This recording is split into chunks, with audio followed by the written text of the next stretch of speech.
So I thought it was pretty interesting how last night at our alumni induction, we talked about how one of the best ways we can contribute as Fulbright alumni is to do great things. So again, as he was saying earlier, I think it's really only appropriate that we end by saving democracy. So the bar has been set.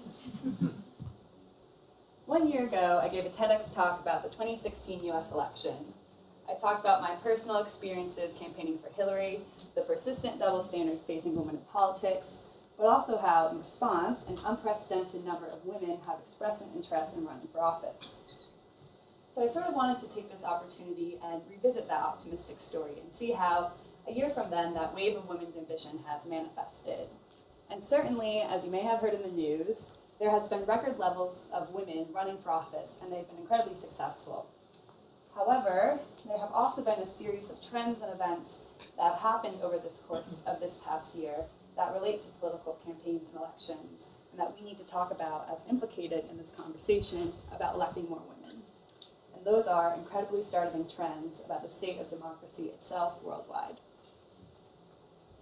First, across the world, far-right and nationalist parties are being incredibly successful in elections, both in Europe and across the world.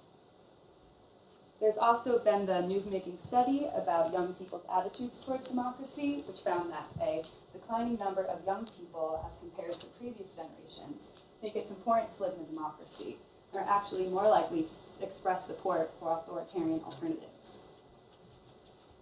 At the same time, it was only a matter of time until his name came up in this presentation.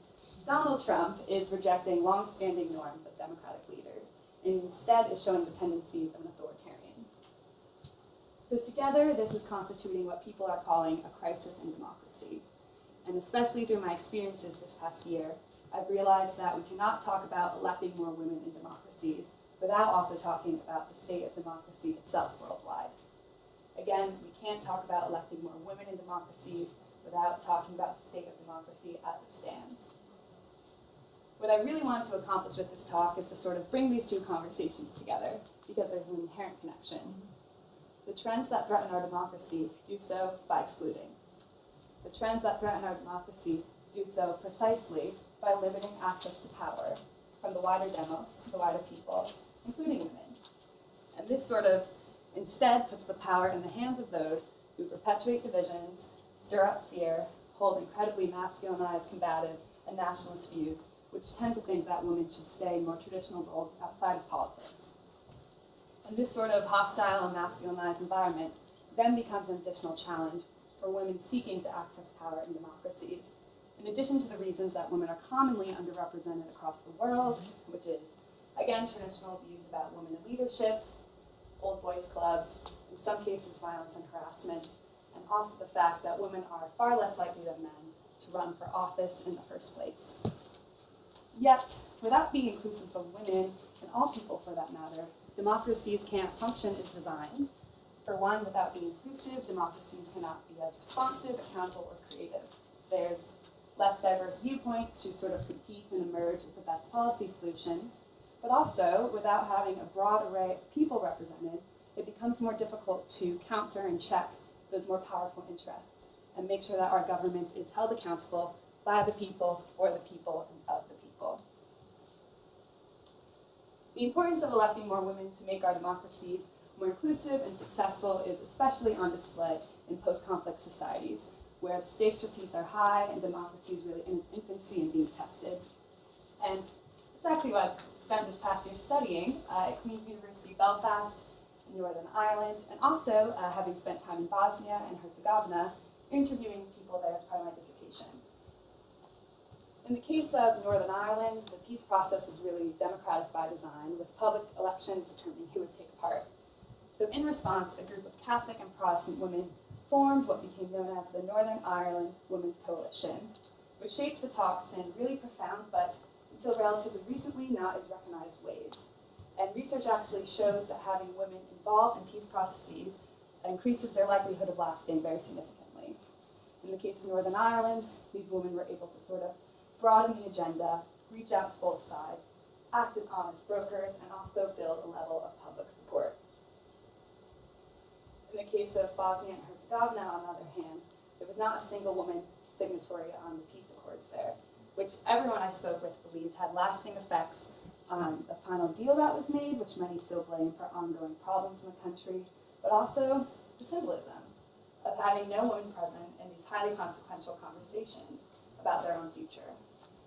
Actually, in the first post-war elections, only 2% of the parliament was women, which is shocking, but even more so when you realize that 2% was actually only one woman parliamentarian. So when speaking with people there about what they believed the issues that still were challenges for women seeking to participate politically were, they consistently cited the lack of visible political role models, traditional social values, but also, overwhelmingly, the rise of nationalism, which I think really highlights that tie between the trends that threaten our democracy and things that inhibit women's political participation. The woman who actually spoke most passionately about this was a woman who herself ran in Yugoslavia's first democratic elections, which ultimately ended in war, and was also then later involved with some local peace-building work. And to hear her as someone who has sort of seen the violence that nationalism can lead to, and also the ways that democracy can be fragile, still believes so passionately in its importance, really stuck with me, especially for all of us, I think. It's an important reminder of these seemingly abstract concepts and the way that they could have a real impact on everyday people, especially as most of us have been fortunate enough to grow up in peace and democracy and may possibly take it for granted. Something a woman in Northern Ireland told me which really stuck was, women were always the ones building peace, but they weren't always the ones shaking hands.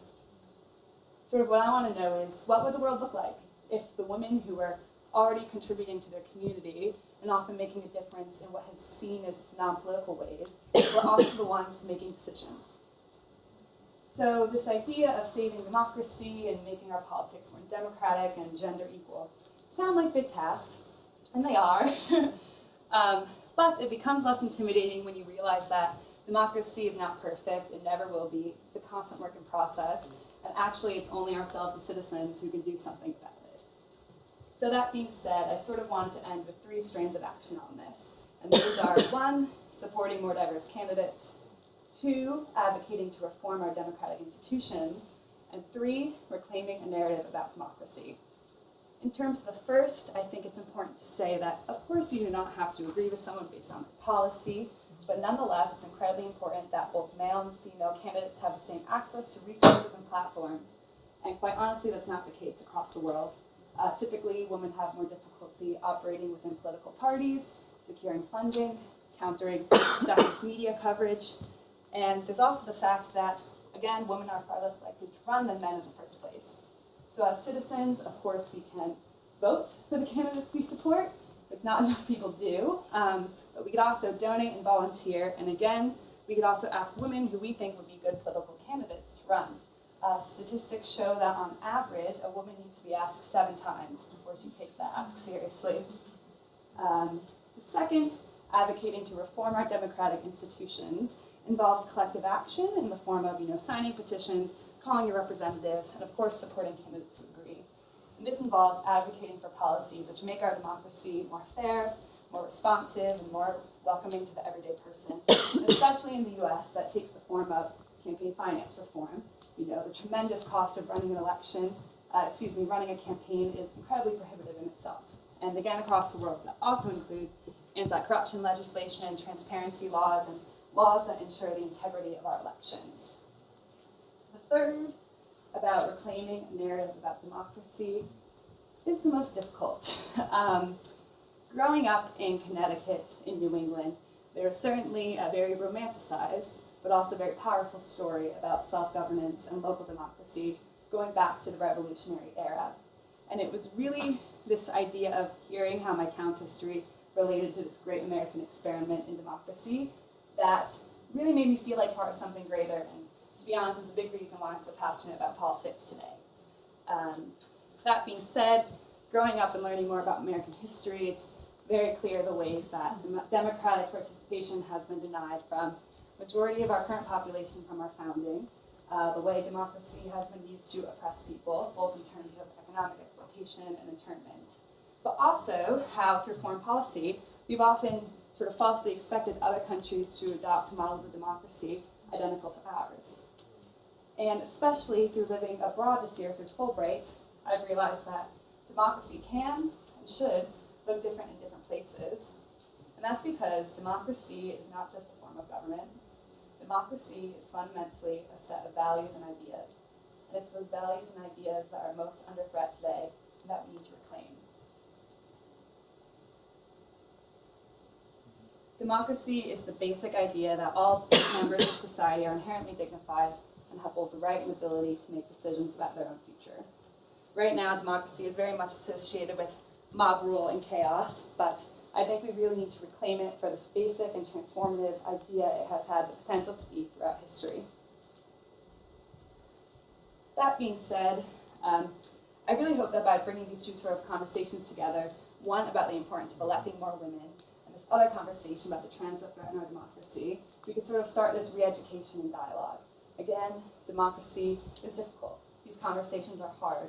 However, it's an idea that I passionately believe in, and I think that especially as I was saying earlier about the trends of young people's attitudes towards democracy, I think our generation's ability to rise to this challenge is something we will be judged for.